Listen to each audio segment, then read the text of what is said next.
السلام علیکم ستړي مشي په خیر راغلی دوستانو. منصف خان یو ځل بیا ستاسو په خدمت کې حاضر شوم. کتونکو راټول نه پیله تاسو ته دا ویل غواړم چې زما 26 کې 24000 شپږ فالوورز برابرېدو واله دي. صرف او صرف شل فالوورز په هغې کې پاتې دي.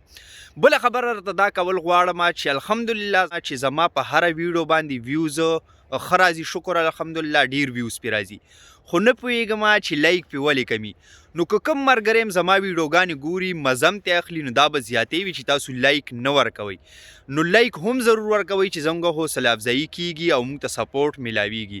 بله خبره دوستانو، ویډیو مې د دې وجې شروع کا چې یخني ډېره کافي زیاته شوې ده. د هغې مین ریزن څه دی؟ نن زه تاسو ته ښودل غواړم چې دا سپین څومره پرېوتی دی. ځینې ځایونو کې ورته کنګل وایي، ځینې ځایونو کې ورته سپین وایي، بدل زبان په هر ځای کې استعمالیږي. نو تاسو ته ښودل غواړم نو دومره کافي حد پورې سپین پرېوتی دی چې لکه اندازې یې د واورې دي. بس زه هم راووتم ما چې یو وړوکې شانتې ویډیو هم د خپلو کتونکو سره شیر کړم او دوی ته هم وښیم چې دلته کې دا سپین په کومه انده باندې پرېوتی دی. دا که تاسو وګورئ دوستانو، په دې باندې ټوله واوره پرته ده، دا دې ودوړېږي تی ګورئ ورته مکمل واوره هسې واوره کړي دي، نیغ پراته دي. دا زما تره صابر خان دلته کې اوبه لري څه وی د سپین باره کې؟ دا خو د واورې په اندازې باندې پرېوتی نو ډېر زیات پرېوتی دی. پرون د دې نه هم زیات و. پرون سهار ما داسې 7:30 بجې ګاډی سټارټولو لاټسن ښه ما ولې په شیشه اوبه واچولې، هغه اوبه پرې راوښوېدې او واوره وي، واوره د موټرسایکل په سیټ باندې هم واوره مکمل واوره وي. بیا مې چې داسې وټکوله نو هغې توتن کې کوم لکه دا خو واوره پرېوتې ده. ښه سپین ډېر زیات دی، سخت دا څه وجه کیدی شي ستا په خیال؟ دا د الله پاک کار دی، مړه دا هېڅ وجه هم نشي کېدی. دوستانو کلایمیټ چینج، موسمیاتي تبدیلیه او دا ډېر زبردست موسم دی دې سره که نه؟ او دې سره میوې، باغونه، ګنګرېټ، بیماریانې دا هر څه ختمېږي. بله خبره وایي او مالټه وایي دې سره خوږېږي. مالټه خوږېږي. بله دا خبره دې سره میوه ښه برابر راځي. الوچه، شلتالو، لوکاټ، خرمانه د قدرت کارونو ته وګورئ. بار راوړي ځکه چې د غنمو په دې بوټي باندې دا سپین پروزي نو دې سره غنم ډېر بار راوړي. بیا ښه دې وروستو بیا پته لګي. او بله خبره دا ده چې دا اوس خو دا فصلونه په ځای باندې ودرېږي دې سره که نه؟ فصلونه به دې سره البته ودرېږي. فصلونه په ځای ولاړ باران نه ورېدلی دا سپین به ورېږي. ښه الله پاک قدرت دی. او دې سره باغات چې دی ډک راځي، میوې ورسره خوږې شي، فصلونه ورسره درانه شي، فصل ښه کوي.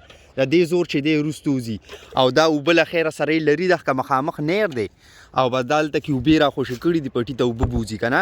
نو دلته کې نمبرې وي د پټو. دا کلي علاقو کې چې د چا ژوند وي تاسو ته پته وي چې د اوبو نمبرې وي نو په ټایم باندې به اوبه لري، ولې چې بیا اوبه دستیاب نه وي هر څوک د خپل پټو ته. ښه زموږ اوبه ښه بس دا چې څوک سهار وختي راله او چا سهار وختي اوبه راخوشې کړي نو بس اوبه د هغه دي، دا بې نمبره اوبه دي دلته کې. ښه په دې لښتي باندې ګینې باقي چې دی د هر پټي خپل نمبر وي، څوک د شپې اوبه لري په کلو علاقو کې، څوک د ورځې لري. او دوستانو بله که درته خبره وکړم، لږ وخت مخکې مونږ به دلته کرکټ کولو نو دې پټو کې به خلکو الوګان کرلي نو چې داسې موسم به خلکو به دومې اچولې وي او الوګان به پکې هم پخوله نو ډېر ښایسته وه. خو اکثر له مونږه د ښه وخت په انتظار یو او ښه وخت مونږ نه تیر شي.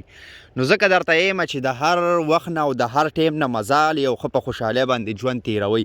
اوس هم دلته کې یو څو مشرانو هغوی دومه اچولې وه، خو چونکې زه لیټ شوم زما په موبایل کې چارج نه و.